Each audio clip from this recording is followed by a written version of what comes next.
umjokwana kaNdaba usala kutshenwa usala kunyenyezelwa ibhidi likaNdaba elimathethwa ngezinyembezi elinjengelikaPhiko wasebulaweni inyathi kaNdaba hambise ngamamazibuko ibinjengomzingeli lapha komafekana oyithebezi ihle ngeza komjokwana edlela amancasakazi obedla umfazi umkasukazwayo amudla nosukazwayo wadla nendodana wadla umahamuleka nomlomo wadla unonhlambase ingqongqokazana esathethe izindaba zasezinyameni wadla umabhebhetha banokophelo.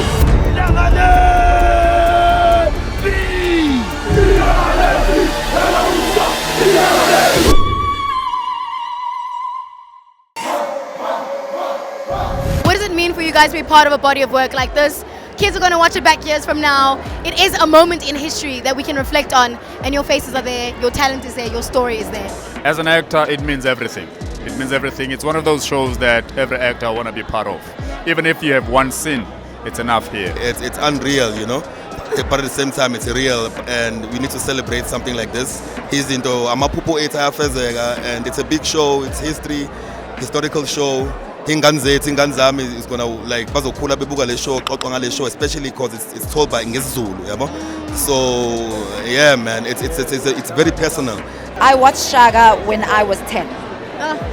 And now I am almost 40 and I'm about to see a rendition or a remake of Shaka Zulu. So for me, it's very emotional. I've been saying this the whole night and I'm going to keep repeating it until I'm done. They're taking such a serious story. The Shaka story means so much to us. We grew up watching the story. Our parents know the story. It's one of the most significant stories in South African culture. I want to see how seriously they really took us with this one. If they really went all out with the production, the cinematics, you know, the language, the attire. We deserve to be seen in that light, and I feel like this is our closest chance. You know, we came out for Wakanda, we came out for Woman King. It's time. I've been saying it's such a spiritual journey. It's literally history reimagined. It's what we will watch and what our kids will watch, and we'll have that reference. So, out of words, man, it's been an honor to be a part of this. No, it's definitely a spiritual journey, and the fact that when people talk about this show, your name is going to be mentioned is a huge, huge thing. You know, for myself, for my family, and for amadlozi nje onqumalo nogadela. It's a crazy moment, and for me it means it's Ephesians 3:20 for me. It's just like that God who's able to do exceedingly abundantly beyond what you could ever ask, think, or imagine. This is that God. I mean, it's always dope to see abangani bami, you know, doing big things. Shout out to Nomzamo, shout out to, you know, main boy out there. But yeah, so to have like these stories told in this fashion, you know what I mean? It's a big platform to have it. Lots of people here to watch it. Also, a lot of important people to like, you know, get behind the whole thing. So it means a lot to me right now because there's a lot of people who are looking up to us as black actors, and what we're doing is part of the culture for everyone who's looking up to follow and see that it's possible.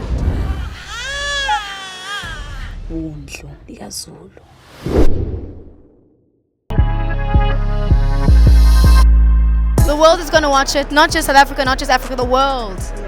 What are we leaving them with? Here's to us, telling it our way from our gaze. I just recently watched the series again, the older series with Bob Henry Kala. In that story, we see the Western perspective on who Shaka was, right? Nice. It's a very British, it's a very white version of the story, and it even starts in Britain. When you watch the story, you see Inkosi Tingiswayo kind of having a meeting with Queen Victoria, and that's where the story starts and the telling of the story. We are correcting what was not told about our history. We are correcting history. I'm not saying that what is on Shaka Ilembe is 100%, but I'm saying people are going to get more information than they did before.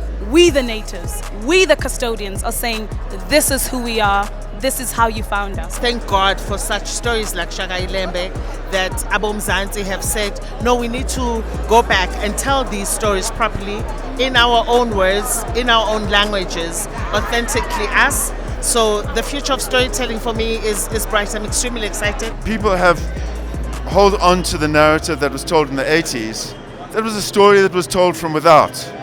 You know, it was like people from Britain coming here, seeing this exotic, incredible character. That's not what I'm interested in. I'm interested in telling it from inside here.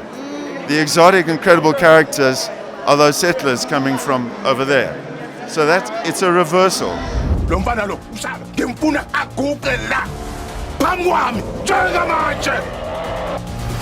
inkosi usenza ngakhona kajama ngobaba wami futhi ngiyohlezi ngingwabazulu. One of my favorite quotes is, "Heavy is the head that wears the crown," right? The pressure, the heaviness, is a lot. It was a spiritual journey for me. It took me to a place I never knew I could go to. Through performance, I was able to tap into the spiritual world and bring back someone that was powerful. And I felt that every day. And I respected that because I spoke to her every day. I would say to her, "Your vessel has arrived. Asebenze ndaba, asebenze thulisika ndaba ukuze istory sakho saziwe."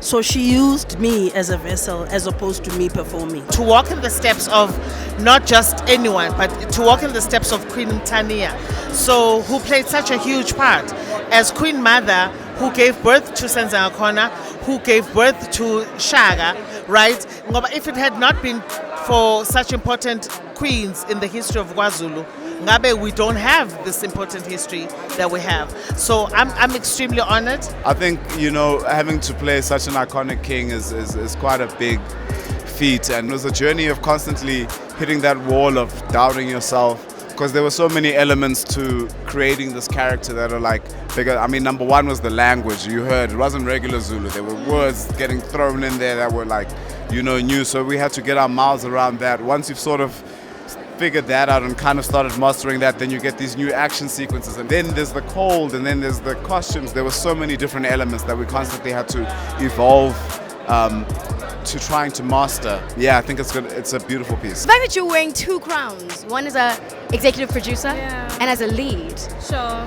Let's talk about playing that game. It's not an easy task. No, it's not. And when I tell you heavy is the head, because I haven't been sleeping just leading up to the premiere because I'm so afraid. I'm afraid. I want my peers to accept it. I want my peers to be able to love it. I want my peers to enjoy it. This is not a singular journey. I know that it's the beginning of something so much greater, that so many other stakeholders are now going to trust young black women when our names are being mentioned as executive producers, that we can fund this. So I know that it's challenging the status quo, and it wouldn't have been possible without a Yolisa Pahle, a woman, without a Nomsa Piliso, a woman, without a Desiree Mahraf, a woman, and then without Angus Gibson, a legend. But I'm just really genuinely grateful to have been able to do both. It was challenging. It's not easy. It is not easy. I think I make it look easy, but I don't. Lot of blessings piling up that I ain't even wished for. None left over for you. You literally make it look very, very easy. Stop it. Now, door at the crib, cutting hits. Yo, what's going on? It's your boy Black. It's some Yamada, man. The hottest, the greatest. What's good, guys? It's your boy Primo, aka Primo 19, aka Danke Baba. You're watching the 5-minute call. Lena ke nibukele i5-minute call. 5-minute call. Le call le yakumakhala ekhukhwini. Iyona ke leyo. You need a queen. Okay, so if you created the theme song for Shaka Ilembe, why do you always do this to me? I love it. It would be like a very R&B,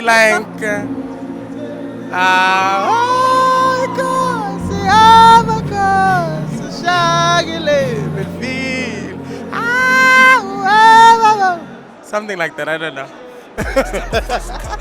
I was about to say, are we a cast member? Why aren't we cast in Shaka Ilembe? Because the Zulu is... Hey, my Zulu is not strong enough. I was gonna come in Dororuan. Okay, give me a scene where you get betrayed. And said Kasi Zulu, you get betrayed, and now it's that iconic line, and you need to say it to camera. Ngenza kanje. Mele ukhuphe umswarelo manje. Ngiyangizwa. Shwele. Shwele. That's all I know in Zulu. I don't even know what shwele is. Get the job done. I'm James Bond and LeBron James. This is not a cosplay. Swear I'm living real life.